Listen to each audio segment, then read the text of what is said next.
Assalamualaikum warahmatullahi wabarakatuh. Alhamdulillah rabbil alamin. Wassalatu wassalamu ala asyrafil anbiya wal mursalin sayyidina Muhammad wa ala alihi wa sahbihi ajma'in. Rabbi shrah li sadri wa yassir li amri wa hlul 'uqdatam min lisani yafqahu qawli. Amma ba'd. Kita sama balik kitab kita ni Sahih Fiqh Sunnah karangan Abu Malik Kamal bin As-Sayyid As-Salim. Sahih Fiqh Sunnah karangan Abu Malik Kamal bin As-Sayyid As-Salim. Jilid kelima muka surat 490 kita ni. Kita sambung tentang syarat-syarat jual beli. Kita bercedok sebelum ni. Syarat pertamanya hak tasarruf, merdeka boleh berakal dan berkuasa. Kita masuk dalam sikit syarat yang kedua, iaitu barang lah, pemilik barang. Yang kedua ada pemilik barang. Syarat kedua tu orang jual pemilik barang. Jadi kita baca bab ni lah. Dalam bab ni kita masuk dah ni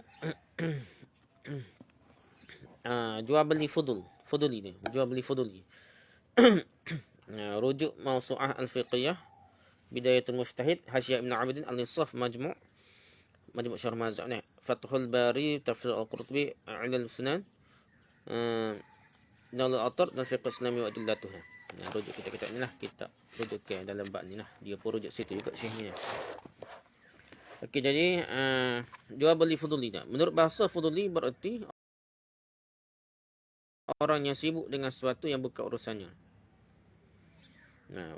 Sibuk dengan sesuatu yang bukan urusannya, tu maksud dia lah. Sedangkan menurut istilah fuduli adalah orang yang bukan wali, asal pemilik asli, bukan pula wakil, orang diberi kuasa untuk mewakili dalam transaksi akadnya. Atau dengan kata lain, fuduli adalah orang yang membelanjakan harta milik orang lain tanpa izin syar'i daripada pemilik. Definisi ini mengecualikan wakil, pemegang wasiat dan semacamnya. Jadi kita ada dia bukan diwakili, dia ni orang lain suku sakat dah tanpa izin pemilik. Boleh ke tidak dah? Okay, kata fuduli di kalangan ulama mencakupi setiap orang yang membelanjakan barang yang bukan miliknya, tidak diwakilkan kepadanya, atau pengurusannya tidak diwakilkan kepadanya. Misalnya pengrosap, contohnya orang perampas orang lain merapok dah, yang membelanjakan barang hasil rosapnya, hasil rampasannya dengan menjualnya atau lainnya, atau suami menjual barang milik isteri tanpa izinnya. Bagi bini dah ni jadi takut-takut jadi ni. Bagi harta bini tapi buat macam harta dia, jual lah gapo lah. Okay, hukum taklifi. Kalangan yang menyatakan bahawa batalnya akad jual beli fuduli sepakat mengharamkan praktik pelaksanaannya. Sedangkan kalangan yang mengatakan sah jual beli fuduli, mazhab Hanafi dan Maliki. Setengah tu kata batal tu tak ada masalah tu, tak ada. Apakah terus kena beri balik piti, beri balik bagi, gitulah. Sedangkan kalangan yang mengatakan sah jual beli fuduli, mazhab Hanafi dan Maliki masih mempertimbangkan keadaan lah. Bukan maksudnya sah terus, tengok keadaan lah. Kalangan mazhab Maliki menegaskan pengharaman perandi ini jika tidak ada kemaslahatan. Namun jika dipandang terdapat sisi kemaslahatannya, misalnya takut busuk atau hilang, jika tidak segera dijual, maka jual beli ia dilakukan secara fuduli ini tanpa kebenaran itu asal dia. Dalam keadaan ini tidaklah diharamkan, bahkan mungkin dianjurkan. Kalau kita tengok maslahat yang lebih penting lah, jual buah ke apa tuanya sakit dia cara dah. Kita ni bukan tuai dia tapi tolong jual ke tolong gapo dah. Sedangkan di kalangan mazhab Hanafi kami tidak menemukan penjelasan tegas mengenai hukumnya. Tadi mazhab Maliki dah, mazhab Hanafi ni tak tahu, tak cerita jelas mana dah. Pada prinsipnya kalangan ulama sepakat atas keabsahan penjualan yang dilakukan oleh fuduli, oleh orang tuai asal ni. Apabila si pemilik ada di tempat transaksi atau memperbolehkan penjualan. Macam jadi wakil lah. Tu dia tahu ni tak? Dan macam benar ke tak? Sehingga fuduli dalam keadaan ini boleh dianggap sama seperti wakil. Ni macam wakil lah kita kata tak? Pasal tu dia ada dekat dia. Mereka juga menyepakati ketidakabsahan penjualan fuduli apabila pemiliknya tidak berkompeten memberikan izin. Dia tidak ada kuasa, tidak ada wewenang untuk memberikan izin penjualan kepadanya. Misalnya pada saat transaksi jual beli, pemilik masih kanak-kanak lagi, budak tu kecil lagi dah. Dia nak jual dah. Maka tidak ada kuasa lah, budak tu tak ketiga sekarang lagi. Nah, tu asalnya mungkin mak pok yang mati, betul-betul kena tinggal. Orang suka sakat, tolong jual. Okey, ada gitulah asalnya nak. Okey, pangkal perselisihan, sahkah penjualan fuduli ini apabila pemilik barang kompeten, maksudnya ada wewenang untuk melakukan tasarruf, namun saat transaksi jual beli ia tidak hadir. Atau ia hadir di tempat dan menyaksikan transaksi tersebut namun hanya diam saja, tidak memberikan izin atau menolaknya. Izin pun tak, tolak pun tidak dah. Tu kedai gilai orang lain, tu kedai gilai tu. Orang kedai sebelah tolong jual kegan dah. Bekas sikap diam si pemilik menunjukkan dia redha. Penjelasan mengenai hal ini akan dikemukakan dalam bab suka sama suka tardi. Pendapat ulama dalam masalah ini ni, secara garis besar perselisihan pendapat di kalangan ulama tentang penjualan fuduli. Jual tu bukan tu punya, tu kedai. Jual orang lain dah. Dapat disimpulkan jadi dua pendapat dah. Pendapat pertama, penjualan fuduli ni boleh, tetapi keabsahan, keberlakuannya ditentukan oleh izin pemilik. Lepas jual sudah tu, bayar apa dia. Kalau tu yang milik kata, okey beres. Dia buat tunjuk, tanya beres. Tapi dia kata, dia tak setuju, kena beri balik. PT kena beri balik bagi dah. Pendapat ini diriwayatkan dari kalangan ulama salaf seperti Ali, Ibn Abbas, Ibn Mas'ud dan Ibn Umar. Ini merupakan pendapat kalangan mazhab Hanafi dan Maliki. Juga pendapat Qurtubi, Ibn Utsaimin, Ahmad dalam salah satu riwayatnya, Ishaq dan Asy-Syafi'i dalam qaul qadim, yakni pendapat lama, dan qaul jadid, pendapat baru. Pendapat Syafi'i ini diperkuatkan oleh Nawawi dalam Rawdatul Talibin. Pendapat ini juga dipilih oleh Al-Bukhari sehingga ia beri judul salah satu bab dalam kitab sahihnya dengan judul bab. Dalam judul bab apabila seorang membeli sesuatu untuk orang lain tanpa seizinnya kemudian ia redha. Dalam Bukhari ni ada bab suku dia. Memang seolah membenarkan. Dia redha lah, belah kita redha lah. Seorang membeli sesuatu untuk orang lain tanpa seizinnya dah. Jadi tak apalah, dia ada seolah-olah meh-meh lah. Tak apalah. Yang pentingnya kita baca hujah mereka ni. Pertama, keumuman dalil Al-Quran yang menunjukkan disyaratkannya jual beli. Firman Allah Ta'ala, wa halallahu al-bay' wa harrama riba. Padahal Allah telah menghalalkan jual beli dan mengharamkan riba. Surah Al-Baqarah surah kedua ayat 275. Firman Allah Ta'ala lagi, ya ayyuhalladzina amanu la ta'kulu amwalakum bainakum bil batil illa an takun tijaratan 'an taradin minkum. Wahai orang beriman, janganlah kamu saling memakai harta samu dengan jalan yang batil yang tidak benar, kecuali dalam perdagangan yang berlaku atas dasar suka sama suka di antara kamu. Surah An-Nisa surah 4 ayat 29. Orang fuduli ni, orang bukan tu asal bagai itu memiliki kompetensi, kemampuan berwenang jual beli yang sempurna sehingga melangsungkan akad lebih baik daripada mengabaikan akadnya.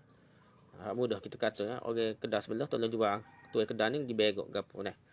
Lagi pula boleh jadi akad tersebut mengandung kemaslahatan bagi si pemilik dan tidak merugikan siapa. Kalau kita tengok, dia kata sah, jika tengok memang benda tu kita kata memang tu kedai walaupun dia begok, dia kalau ada orang nak beli kat mujur dah, orang nak tolong jual ke dia pun mujur dah. Jangan curi sudah dah. Jadi orang kedai sebelah tolong jual bagi tu kedai hak di Jambil tu, molek bagus dak. Kata gitulah, tak rugi siapa-siapa. Yang penting tidak merugikan siapa dah. Firman Allah Ta'ala, kalau dia nak suruh tunggu tu kedai kat begok sejam ke dia dak dan nyanyo ke orang je beli. Jadi tak kalau tolong jual apa, selesai tu kedai apa. Biasa logiknya redha lah bagi nak jual bagi dia dah. Gitulah. Kecuali lah bagai yang kita kata perlu penerangan khusus tu kedai. Cara guna kau ke apa. Jadi kata hak tu suruh tunggulah kata. Nak kalau barang tu biasa je dah. Boleh jual lalu lah. Mudah halik tu kedai, mudah halik pembeli lah. Tak ada rugi siapa-siapa. Yang kedua, firman Allah Ta'ala, wa ta'awanu 'alal birri wat taqwa, dan tolong menolonglah kamu dalam mengerjakan kebajikan dan takwa. Surah Al-Maidah surah kelima ayat kedua.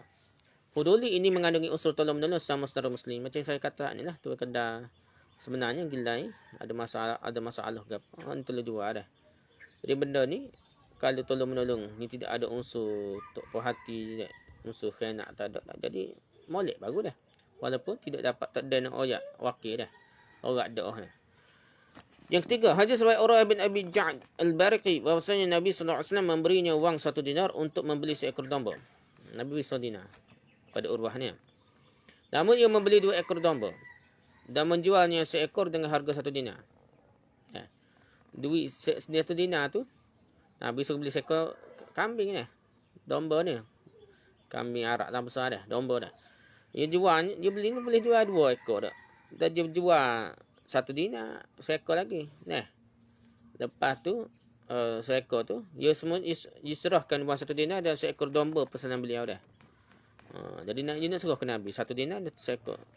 Beliau pun mendoakan keberkahan baginya dalam jual belinya sehingga kalau saja ia membeli debu, nescaya ia akan tetap beruntung. Hadis sahih hadis Bukhari. Jadi berkat-berkat ni kepada orang ni dia boleh ngembal ke piti dia. Benda tak menasabah boleh jadi dah. Nabi buat contoh sini debu dah. Dia ni punya berkat. Dia ni jadi kata memang dia ni Allah bagikan dia ni rezeki nego ni nak. Dia beli debu tu boleh buat utun lagi nak. Atas angin tu kata macam debu ke apa boleh. Jadi orang nego ni kadang jual liu gitu tengok-tengok dia boleh main sahih lah ke apa nak. Main atas angin nak. Gitulah. Berkat doa keberkahan dari Nabi sallallahu alaihi wasallam. Di sini juga menunjukkan bahawa pembelian domba kedua dan penjualannya kembali dilakukan tanpa izin Nabi pun Nabi sallallahu alaihi wasallam selaku pemilik modal yasa. Dengan demikian ini merupakan praktik fuduli yang diperbolehkan. Tanpa tu ya maksud Nabi tu dia macam dia wakil ya. Dan dia beli barang tu lepas tu Urwah ni jadi wakil kepada Nabi tapi dia buat suka hati dia kerana 1 dinar tu boleh beli seekor kambing. Boleh beli 2 ekor kambing dah.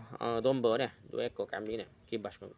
Jadi, dia jual pula seekor lagi boleh putus 1 dinar lagi dah. Beri balik ke Nabi pula 1 dinar dan seekor kambing dah. So, dengan demikian, merupakan praktik fudli yang diperbolehkan kerana nyatanya Nabi SAW menyetujuinya bahkan mendoakan keberkahan baginya. Jadi boleh nak. Di hadis riwayat Hakim bin Hizam bahawasanya Nabi SAW mengutusnya untuk membeli haiwan korban seharga 1 dinar. Ni Hakim bin Hizam pula dah. Dia pembeli seekor haiwan korban dengan untung 1 dinar.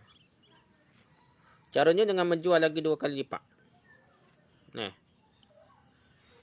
Akhirnya dia datang menyerahkan seekor haiwan sembelihan dan wang 1 dinar lagi pada Nabi SAW dan beliau bersabda, "Dhahi bisyati wa tasaddaq bid-dinari." Sembelihlah domba itu sebagai korban dan sedekahkanlah 1 dinar lagi.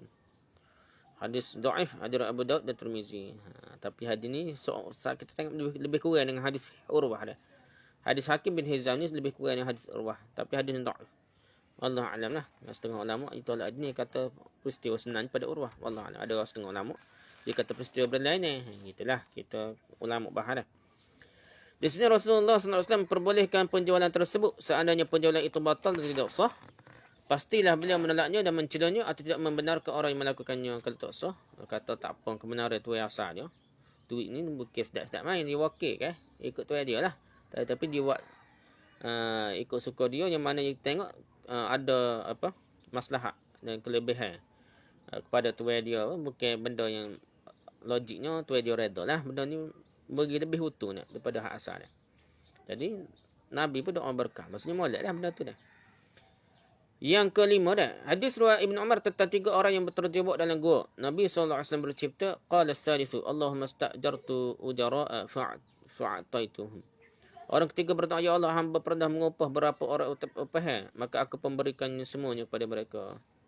Hadis sahih hadis Bukhari. Jadi duit upah tu jadi sipai suku dah. Tiba-tiba orang tu klik kapal tak dia ambil upah, dia sipir upah tu, dia kembali biarkan upah tu. Jadi beli kambing, beli gapo, jadi seperti bukit boleh nak. Dia kambing gapo dikembang biarkan dari duit duit apa upah yang tidak diberi kepada orang yang ambil upah dah. Sebab orang tu logat gana tak dia nak ambil upah. Mari tutup upah lepas tahun, lepas tu 2 tahun lepas tu tengok apa-apa dia kata seperti bukit dah kambing ni. Jadi nak bunyinya dia dia nak beli upah ni dia tasarruf, dia guna duit asal duit upah orang tu tanpa kebenaran apa dah. Tanpa kebenaran dah. Fuduli dah nak tanpa kebenaran ni. Menyebabkan berkembang biak dah. Lepas tu nak atas balik ni orang tu minta upah dia bunyi upah mu jadi biak kembang biak dah. Ni jadi benda yang molek dan berkati dan ni jadi tawassul dengan amal soleh sehingga orang tu boleh 3 orang dalam gua tu boleh melepaskan diri daripada itulah lubang gua yang tertutup lubang gua tertutup tu satu amal soleh ni lah jadi benda tu molek fudu ni kalau siapa maslahat lebih baik dah. Okey, pendapat kedua dah. Penjualan fuduli tidak diperbolehkan meskipun orang yang berkepentingan memberikan izin setelah terjadi penjualan tersebut. Walaupun tu asal kata boleh biar setengah mana pun tidak boleh. Ini adalah pendapat mazhab Syafi'i, Hambali, Zahiri dan Sa'id bin Zaid, saudara dari Hamad bin Zaid. Jadi mereka mendasarkan hujah mereka dengan dalil sebagaimana berikut. Pertama, pembelanjaan yang dilakukan oleh Fuduli ni, oleh bukan tuan punya asal ni, adalah pembelanjaan sesuatu yang bukan miliknya. Sementara itu, membelanjakan sesuatu yang bukan miliknya jelaslah dilarang oleh syariat. Lebih lanjut, larangan ini menuntut ketidaklegalan praktik tersebut. Tidak halal lah, tidak legal lah. Hal ini termaktub dalam sabda Rasulullah SAW kepada Hakim bin Hizam, la tabi' ma laysa 'indak. Janganlah engkau menjual apa yang tidak ada padamu. Hadis sahih, hadis riwayat Nasai, Abu Daud dan Tirmizi. Menjual bagi hak bukan milikmu lah, bukan hak ada padamu dah. Erti barangnya yang bukan milikmu lah. Larangan ini didasarkan pada pertimbangan bahawa akad ini mengandungi penipuan yang timbul dan ketidakmampuan menyerahkan barang pada saat akad, sehingga pada gilirannya akan menimbulkan perselisihan. Tapi Syekh ni kata, masuk ni jangan jual bagi hak tak ada. Ni bagi tak ada lagi dah. Dia kata ada dah bagi ni khaitan jual. Orang tu bayar nak tunjuk gambar. Gambar tu tak tahu tu pasal siapa dia lagi dah. Cari internet gambar mana tunjuk di khaitan ni. Mana? Nak. Nak jual khaitan. Dia pun kata, boleh ha. Dia pun kata, bayarlah berapa-berapa nak. Dia pun bayar. Bayar baru dia cari. Padahal bukan dia jual lah. Dia baru cari barang dah. Ni orang kata jual atau bagi tak ada. Benda ni haram dah. Bukan jadi penipuan lah dah. Penipuan. Mungkin dia cari bagi tak molek, tak serupa hak gambar tu sebenar. Macam-macam lah berlakunya dah. Bagi tak ada tang ni, bagi hak orang lain lah. Begitu ke sehari, jual sehari, main jual sehari atas angin lah. Tak ada pitih bayar gapi tak? Bayar. Lepas tu tak ada nak bayar lagi, jual dah. Maka yang tidak memiliki sepenuhnya pun mungkin jadi bergharar lah. Benda tak jelas macam ni lah. Akal berbalik katakan hadis hakim ini tidak boleh jadikan hujah kerana alasan berikut. Hadis hakim ni, hakim bihizah ni lah. La tabi' ma laysa 'indak. Jadi sifat dia kata gini, sifat penjualan yang dilakukan hakim berbeza dengan sifat penjualan Fuduli. Beza dia kata ni. Dalam kes pertama, penjualan hakim tu didatangi oleh pembeli. Kes hakim tu ia didatangi oleh pembeli dan meminta barang tertentu yang tidak dimilikinya. Nak beli barang tak ada. Setelah terjadi pencatatan akad, hakim pergi ke pasar untuk membelikan barang tersebut. Sedangkan dalam kes penjualan Fuduli ni, ia hanya membeli saja tanpa minta darinya. Bagi tu ada dah. Sedangkan Fuduli ni ada dah. Kalau ni pula mesti barang tak ada. Lepas tu oyak. Kamu nak beli demo negeri ni, okey lah. Beli dengan apa dah. Petai karya bagi ambil. Bayar piti dah contoh ni. Kalau yang akad gitu soalan tak jelas, bagi dia tak ada lagi. Kalau contohnya kata nak bayar, kata nak beli bagian demo. Kamu ambil nak cari bagian dulu. Petai karya mari, tu tak apa. Termasuk tidak berlaku lagi akad jual beli gitu dah. Maksudnya akad bayar dah pitih kau ataupun akad jual beli, bagian tak ada lagi. Ni tak jelas. Bagian tak ada ni bukan jual lagi sepatutnya, tapi bayar dah pitih. Kalau tidak, kau tentukan niat lah. Niat okey kamu. Nego 100 ni. Okey kamu. Harga bagian tu upuh hamba lah. Jual beli ni. Kena banyak gitu lah. Bukan jual akad jual beli. Akad lain. Akad wakil lah. Lain lah. Kita tak belilah akad jual beli. Bagian tak ada lah. Yang kedua, hujah kedua dah. Hakim membeli dengan wangnya sendiri atau wang pemilik. Barang. Jadi jika saat itu itulah diberi wang untuk barang tersebut. Sedangkan penjualan Fuduli adalah membeli atau menjual dengan wang orang lain. Jadi Fuduli ni wakil, insya-Allah wakil bagi orang lain. Hak ni pula wang je sendiri, wang pemilik barang itu. Jika saat itu telah diberi wang untuk barang tersebut. Jadi barang tu beri duit untuk barang tak ada lagi. Hak tu yang masalahnya. Barang tak ada, hak ni barang ada dah Fuduli ni tak. Cuma ni wang orang lain, barang orang lain. Tu je bezanya, lain tu dah. Sini hakim dalam posisi penjual selanjutnya pembeli. Dan ini berbeza dengan status Fuduli. Jadi dia ni, dia jadi macam dua kargo. Macam dua akad, dua kargo dan satu kargo. Orang beli tu, nak beli barang gini ni, nak ambil petai kargo. Barang tak ada lagi. Dia akad satu akadnya tu. Tiba sebenarnya dia tak ada barang. Dia cari barang dulu. Baru dia jual dia. Soalnya, sepatutnya tak boleh akad satu. Tak boleh buat akad perjanjian lagi pasal bagi tak ada dah. Bagi tu gharar, bagi tak jelas lah. Bagi mungkin ada, tak ada dek bagi tersebut. Gitulah. Jadi dia kena ayak, tunggu dulu tak boleh bayar. Tak usah bayar lagi lah, hamba cari bagi dulu. Gitu. Ataupun dia memberi pitih pun, hamba kira wakil kamu lah, kau cari bagi. Upah, kau je carilah. Gitulah, bukan bagi jual beli. Jual beli ni keadaan mesti ada dulu bagi dah. Bukan bagi tak ada lagi dah. Jadi, Jadi hak itulah masalah jual beli bagi tak ada ni. Tapi kalau fuduli ni berbeza, dia bagi ada dah ni. Dia bukanlah dua kar atau dua akad ni. Dia bagi tu ada dah. Cuma ni dia macam wakil. Macam wakil tu tak ada. Tu je masalah fuduli ni. Merujuk pada ketiga poin ini, maka penjualan fuduli berbeza sama sekali dengan penjualan yang dilakukan oleh hakim. Hakim ni bagi tak ada. Fuduli ni bagi ada. Cumanya dia tak dapat kebenaran daripada tuai asal. Gitu dah. Dia jual bagi tak dapat kebenaran tuai asal. Yang kedua, hadis kedua yang dikatakan oleh ulama yang kata haram, tidak betul sah jual beli yang tanpa izin tuai asalnya.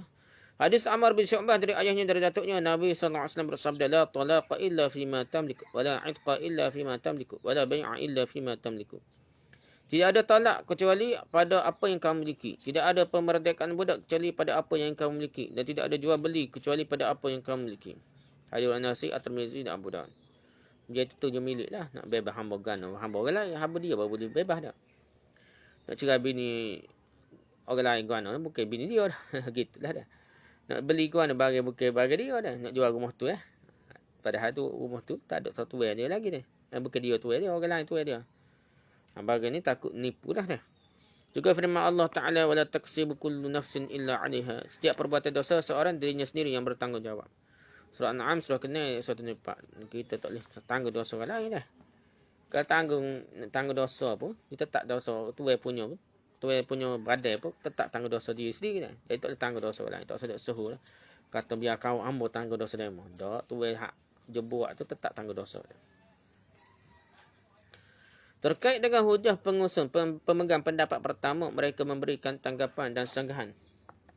Sebagaimana berikut hadis Urwah Al-Barqi dan Hakim bin Hizam. Mestilah diinterpretasikan, dihuraikan bahawa mereka adalah wakil Nabi sallallahu alaihi wasallam. Buktinya mereka menyerahkan wang hasil penjualan domba yang dilakukan tanpa izin Nabi sallallahu alaihi wasallam berikut domba pesanannya. Jadi pendapat pertama, kita nak kritik pendapat pertama hak kata boleh fuduli tadi. Kena faham dia bukanlah betul-betul fuduli sungguh. Dia ni adalah wakil ni. Wakil Nabi, jadi dia pula dia suruh belaka. Dia bukan ambil ke dia 1 dinar ni. Dia suruh belaka, masuklah duit 1 dinar. Hak dia dapat utun nego pun dia suruh ke Nabi. Kritikan kedua, hadis Ibn Umar tentang kisah 3 orang terjebak dalam gua berlaku bagi orang yang terdahulu, dan syariat mereka tidak wajib, tidak berlaku bagi kita, dia kata. Ni hujah kedua lah, nak kritik pendapat pertama. Kata boleh. Lepas tu aku yang ni tuai kitab ni baru kata dah, baru dia beri pendapat dia. Aku Abu Malik katakan kandungan hadis ni tidak bertentangan dengan syariat kita. Dia jawab balik dah orang kritik pendapat pertama ni. Pendapat yang benar dalam masalah ini adalah syariat orang sebelum kita disyariatkan kepada kita juga selama tidak bertentangan dengan syariat kita yang ada. Jadi benda-benda yang ada dalam Quran hadis, termasuklah peristiwa-peristiwa orang zaman dahulu yang tidak dicanggahi oleh syariat baru sama ada dalam Quran dan hadis yang lain, maka ia boleh dipakai. Termasuklah hadis cerita pasal orang ni telah memperkembangbiakkan harta orang upah dia tu tanpa izin orang upah tu, sehingga jadi kambing sebukitnya membiak ni. Jadi benda itu tidaklah bertentangan dengan syariat kita sebab tidak ada larangan daripada Nabi. Terkait dengan firman Allah Ta'ala, wa ta'awanu 'alal birri wat taqwa, dan tolong menolonglah kamu dalam pengerjakan kebajikan dan takwa. Surah Al-Maidah surah ke-5 ayat 2. Apa yang dilakukan fuduli, orang yang bukan tuai asal ni, sebagaimanapun tidak berada dalam bingkai kebaikan dan ketakwaan, melainkan dosa dan permusuhan. Dah. Sementara hadis Hakim mereka tanggapi dengan 2 jawapan. Kalau orang ni jawab lah, orang kedua ni, pendapat kedua kata tolong gap pun jual bagi orang dah. Dia tahu mana tu itu redha. Kamu tu itu marah dah. Jadi buat balah ada lagi dah. Kita apalah. Sementara hadis Hakim mereka tanggapi dengan 2 jawapan sebagai berikut. Yang pertama, hadis ini dhaif kerana ada orang yang tidak diketahui majhul dalam sanad hadis Abu Daud. Tak adanya perawi yang terputus inqita' dalam rangkaian sanad hadis riwayat At-Tirmizi. Kedua, hadis Hakim ini hanya dimasukkan bahawa ia adalah wakil Nabi sallallahu alaihi wasallam secara mutlak. Yang menunjukkan hal ini adalah bahawa ia menjual kambing, memberikan dan membeli. Jawapan ini juga digunakan untuk mengomentari hadis riwayat Urwah. Komentar ini ditanggapi balik oleh kalangan yang memperbolehkan fuduli. Mereka menjawab bahawa larangan terdapat dalam hadis Hakim hanya dimaksudkan untuk penjualan yang dilakukan untuk dirinya sendiri, bukan untuk orang lain. Mereka berkata dalilnya adalah larangan ini hanya terdapat dalam kes Hakim bin Hizam. Dan masalah ini sudah masyhur. Hal ini kerana sang itu menjual barang yang bukan miliknya untuk dirinya sendiri. Jadi jual-jual tu bagi hak tak ada untuk diri sendirilah. Abu Hasan Basri berkata, bukan hak untuk orang lain lah. Akan jual barang lain untuk orang lain lah. Dia tak ada utus ke Abu kira-kira lah. Abu Hasan Basri berkata, taruhlah jika kita terima bahawa ini khusus untuk hakim, tak ada dah. Pertanyaannya, apakah terdapat dalam hadis Amr bin Syu'aib dan hendaknya ia tidak menjual kecuali apa yang ia miliki juga berlaku khusus untuk Amr. Pendapat untuk khusus ini bukanlah sebagai dalil. Hadis-hadis Nabi ni walaupun Nabi lari seseorang tertentu atau beri kebenaran untuk orang tertentu, tapi bukan khusus untuk orang tertentu itu saja, bahkan ia untuk seluruh umat Nabi Muhammad lah. Yang terlihat nanti bahawa pendapat yang kuat menurut jumhur adalah pendapat yang menyatakan bahawa yang menjadi pegangan adalah keumuman redactional text, keumuman hadis itulah, bukan khusus sebab turunnya teks. Al-ibrah, kaedah fiqhnya, al-ibrah bi umumil lafzi bala bi khusus sebab. Al-ibrah bi umumil lafzi la bi khusus sebab. Jadi ibrah ni pengajaran itu bagi umum lafaznya dan bukanlah untuk sebab yang khusus tu, untuk orang tertentu yang turunnya sebab tu dah. Jadi setiap orang yang menjual seperti praktik penjualan yang dilakukan oleh hakim, maka ia termasuk dalam konteks hukum hadis hakim ni.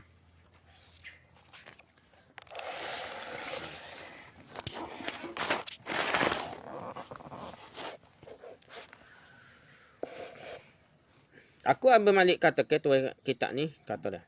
Ia beri pendapat dia dah. Terkait dengan hujah mereka dengan firman Allah, wala taksibu kullu nafsin illa 'alaiha, setiap perbuatan dosa seorang dirinya sendirilah bertanggungjawab.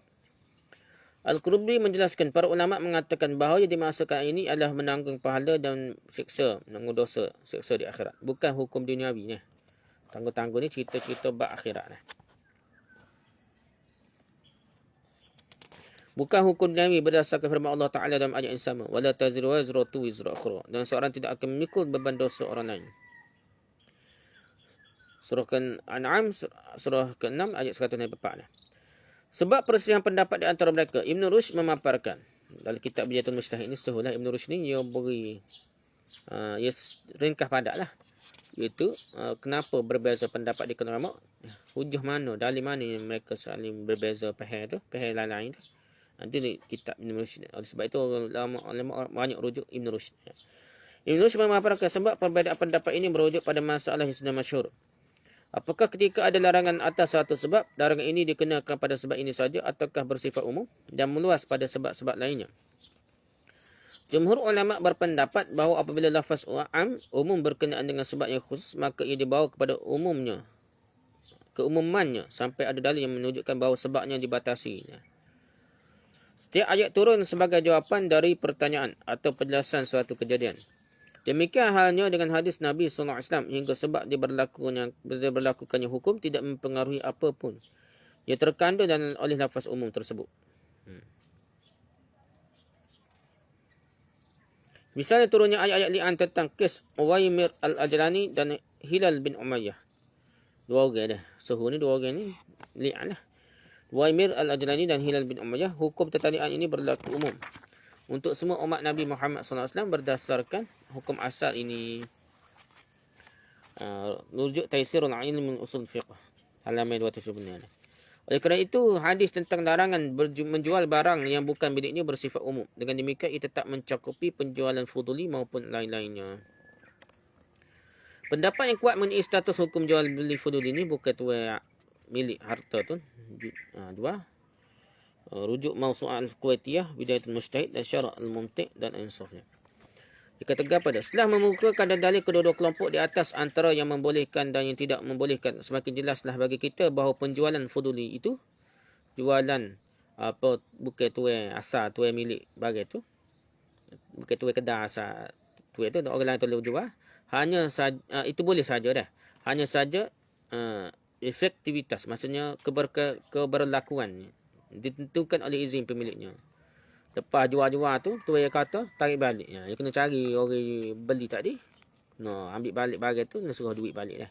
Kalau tuai jual tu tak setuju. Kalau tuai jual tu setuju tak pakai cari pasal dah lah. Tak sedap cari-cari tuai dia beli nak ni lah.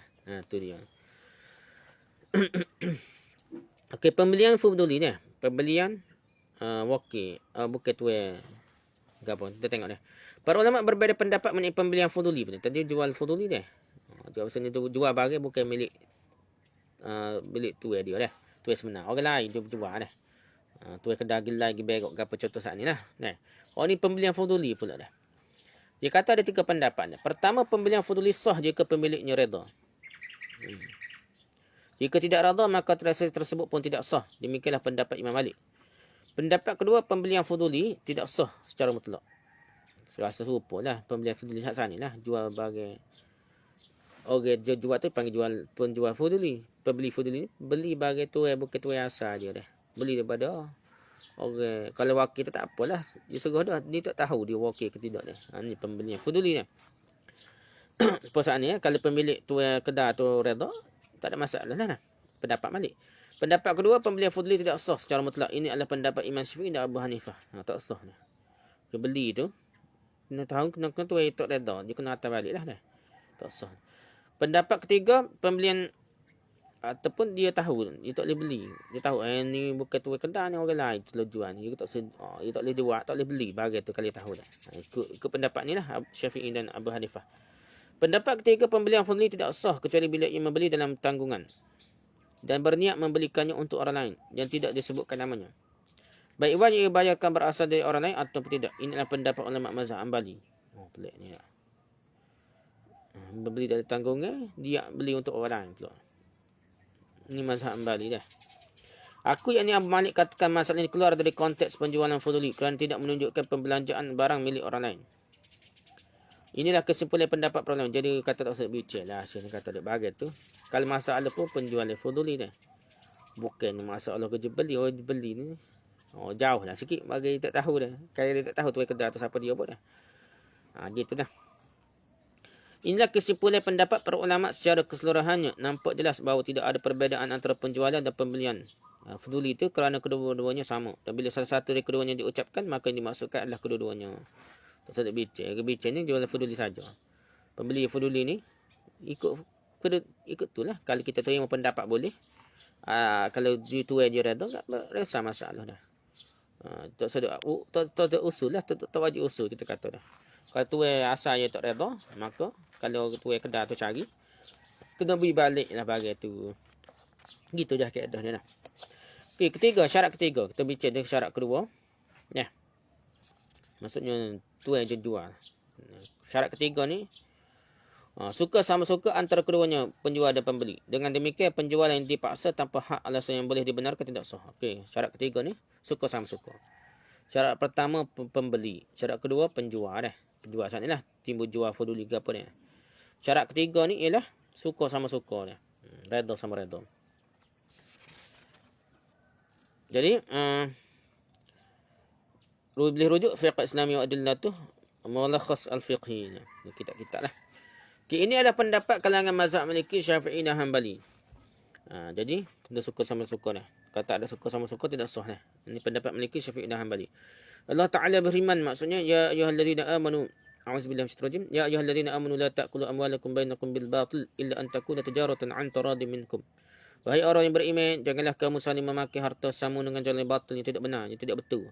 Kecuali dalam perdagangan perniagaan yang berlaku atas dasar suka sama suka di antara kamu. Surah An-Nisa surah 4 ayat 29. Rasulullah SAW juga bersabda, innamal bai'u an taradin. Sesungguhnya jual beli mestilah berlandaskan prinsip suka sama suka. Ada sahih dari Ibn Majah dan Ibn Hibban. Penjualan orang yang dipaksa. Rujuk al-mawsu'ah al-Kuwaitiyah. Dia kena paksa jual apa? Bukan redha dah. Definisi pemaksaan. Secara bahasa memaksa berarti menyeret seseorang kepada hal yang tidaklah ia sukai. Sedangkan menurut istilah, memaksa adalah tindakan yang dialami oleh orang yang dipaksa di mana ia didesak atau didorong untuk melakukan apa yang dimintakan kepadanya. Hukumnya. Rujuk al-fiqh Islami wa adillatuh dan taisir usul fiqh. Hukumnya. Pemaksaan ada dua jenis. Pemaksaan yang dibenarkan, yakni jual beli dalam keadaan ini terlaksana, yang sah. Misalnya hakim memaksa seorang untuk menjual barang yang dimilikinya demi membayar hutang-hutangnya. Maka ini merupakan bentuk pemaksaan yang dibenarkan. Dia ni muflih ke, dia ni gapo ke. Dia ni ada hutang tak usah bayar hutang. Jadi jual kereta di rumah dia ke gapo, bayar hutang dulu dah. Jadi benda ni jadi sah dibenarkan kerana dia kuasa hakim lah. Yang kedua dah, pemaksaan tidak dibenarkan. Jual beli dalam kes pemaksaan ini tidak terlaksana, tidak sah meskipun pemaksaan yang ada perlindungannya maupun tidak ada perlindungan. Kerana pemaksaan ini menghilangkan unsur keredaan atau redha meredai yang merupakan syarat sahnya akad transaksi. Allah Ta'ala berfirman, Ya ayyuhalladzina amanu la ta'kulu amwalakum bainakum bil batil illa an takun tijaratan an taradin minkum. Wahai orang beriman, janganlah kamu saling memakai harta sesama dengan jalan yang batil yang tidak benar, kecuali dalam perdagangan yang berlaku atas dasar suka sama suka di antara kamu. Surah An-Nisa surah keempat ayat 29. Rasulullah SAW bersabda, Rufi'an ummatil al-khatu wa nisyan wa mastukrihu anih. Telah diampuni atas umatku segala perbuatan yang keliru, yang tidak disengajakan ataupun lupa, atau yang mereka dipaksa untuk melakukannya, yang terpaksa. Hadis sahih hadis Tabrani sebagai tersebut dalam Sahih Al-Jami'. Jadi diampuni di akad kalam, diampuni al-khata' keliru, wa nisyan lupa, mastukrihu alih yang dipaksa dah. Sabda lagi la talaq wala ataqa fi iqlaq. Tidak sah penceraian dan pembebasan budak dalam keadaan tertutup. Ini kemarahan. Kata gini. Hadis Hasan, hadis Ahmad, Abu Daud dan Ibn Majah.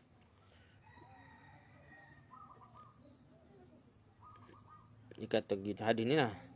Keempat, Imam Mazhab memilih pendapat tidak sahnya penjualan dan pembelanjaan orang yang dipaksa, maka pembelanjaannya pun batal. Jadi kena serah balik lah. Bagi tadi tak jadi nego tadi dah.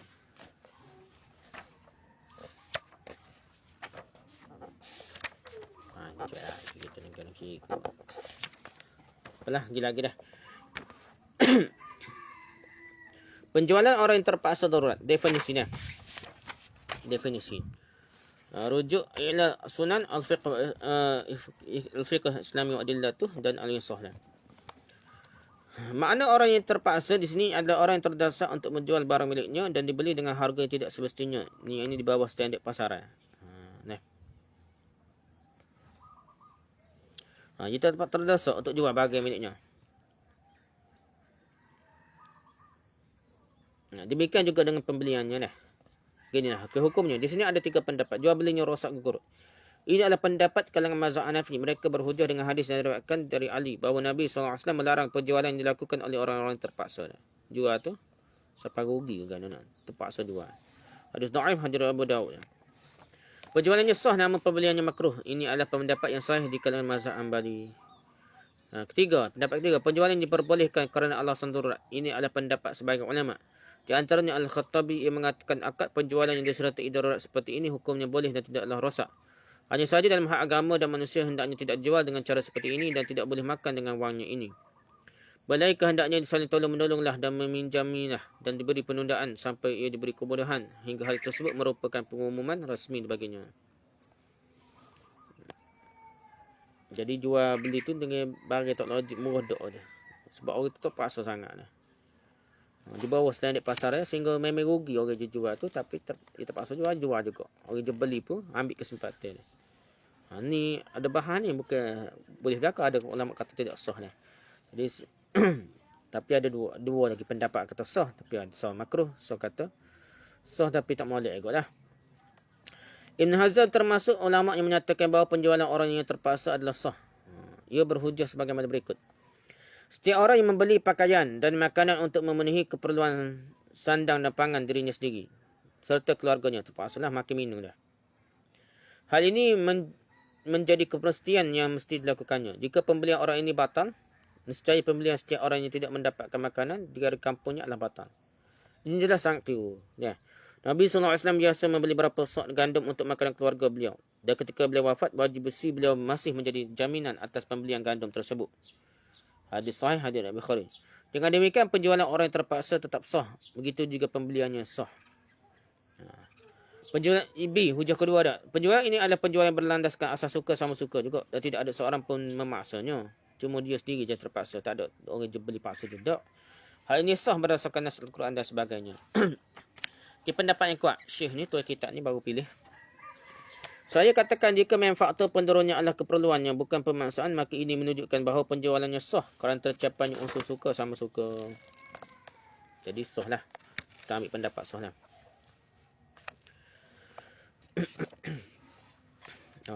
Kita pergi lah. Okay, penjualan taljiah. rujuk Mawsu' al-Kuwaitiyah, Mawsu' al-Fiqh al-Kuwaitiyah, Al-Insaf karya Al-Marudi, Radul Mukhtar dan Fiqh Islami wa Adillatuh. Definisinya, penjualan taljiah ni. Kalangan mazhab Syafi'i menyebutkannya penjualan amanah dan ia mirip dengan penjualan dengan guyonan, bai' hazil. Sebagaimana tersebut dalam kitab Bada'is Sana'i. Secara bahasa, kata taljiah boleh bermakna pemaksaan dan keterpaksaan. Sedangkan secara istilah, taljiah artinya mengacu kepada erti ilja', iaitu pemaksaan yang sempurna atau orang yang dipaksa. Gambarannya ialah jika secara zahir ada dua orang yang memperlihatkan jual beli, namun dari lubuk hati mereka yang dalam sebenarnya tidak ingin melakukannya, melainkan mereka hanya takut pada seorang yang zalim atau sejenisnya sahaja. Misalnya ada seorang yang takut sebahagian barang miliknya akan diambil secara paksa oleh penguasa secara zalim, lalu ia pura-pura menjual barang miliknya kepada orang ketiga demi menghindari tindakan orang zalim tersebut. Akad ini sempurna kerana rukun dan syaratnya telah terpenuhi. Hukumnya, kalangan ulama dalam masalah ini terbahagi menjadi dua pendapat. Pertama, akad ini batal dan tidak sah, kerana pelaku transaksi tidak bermaksud melakukan transaksi jual beli. Dengan demikian, akadnya tidak sah kerana keduanya hanya berpura-pura sahaja atau memain layaknya orang yang sedang berakting. Maksudnya TV, filem, gitulah. Pendapat ini diusung oleh kalangan mazhab Hanbali, Abu Yusuf dan Muhammad. Pendapat kedua, jual beli ini sah kerana sesuai rukun dan syaratnya dengan pengucapan dan niat kesengajaan tanpa ada paksaan. Juga tidak terdapat faktor yang dapat merosaknya. Jual beli ini sah sebagaimana jika keduanya menyepakati sebuah syarat yang rosak. Namun kemudian keduanya melaksanakan praktik jual beli tanpa syarat. Adapun tidak adanya redha penjual atas terjadinya jual beli ini dianggap seperti dugaannya bahawa jual beli ini tidak terjadi. Artinya ia tidak mempunyai pengaruh kerana dugaannya ini ternyata keliru. Ini adalah pendapat kalangan mazhab Hanafi dan Syafi'i. Jadi dia ni, walaupun dia kata tidak redha, sekali tengok redha tu sebabnya orang zalim lagi daripada boleh kau dia ni nak paksa saja dah, tak boleh tulis serabut dijual kau ni. Jadi macam tak adalah jual beli terpaksa tadi. Keadaannya orang yang terima tu kata sah dah. Gitulah dah. Okey, penjualan orang yang bercanda gurau dah. Sebab dia nak jual. Rujuk al-Insaf al-Majmu' Radul Mukhtar. Definisinya, penjualan orang yang bercanda adalah orang yang mengucapkan jual beli, namun sebenarnya kedua belah pihak tidak bermaksud demikian. Perbedaannya dengan penjualan taljiah adalah bahawa faktor pendorong penjualan yang pertama tadi adalah ada unsur pemaksaan ataupun unsur zalim ni. Sedangkan persamaannya adalah keduanya diucapkan dengan sirah jual beli. Padahal sebenarnya tidak dimaksudkan demikian. Hukumnya dalam masalah ini ada beberapa pendapat yang dikemukakan di kalangan ulama, antara lain, penjualannya tidak berlaku kerana ia tidak bermaksud menjual. Ini adalah salah satu pendapat yang berkembang di kalangan mazhab Syafi'i dan Hanbali. Demikian pula kalangan mazhab Hanafi. Penjualan ini tetap berlaku sebagai realisasi ucapan tanpa mempedulikan tujuan. Ini adalah versi pendapat kedua yang berkembang di kalangan mazhab Syafi'i dan Hanbali. Pendapat ketiga, penjualan ini terima dengan bukti pendukung. Inilah pendapat mazhab Ahmad. Pendapat yang kuat. Saya katakan yang mendekati kebenaran adalah pendapat yang mengesahkan penjualan ini sebagai realisasi ucapan tanpa memerhatikan maksud sebenar. Kerana kita tidak boleh mengetahui secara pasti apakah maksudnya memang demikian ataupun tidak. Jadi, dia kata sah lah. Walaupun nampak macam berlaku, kira sah jual beli ni.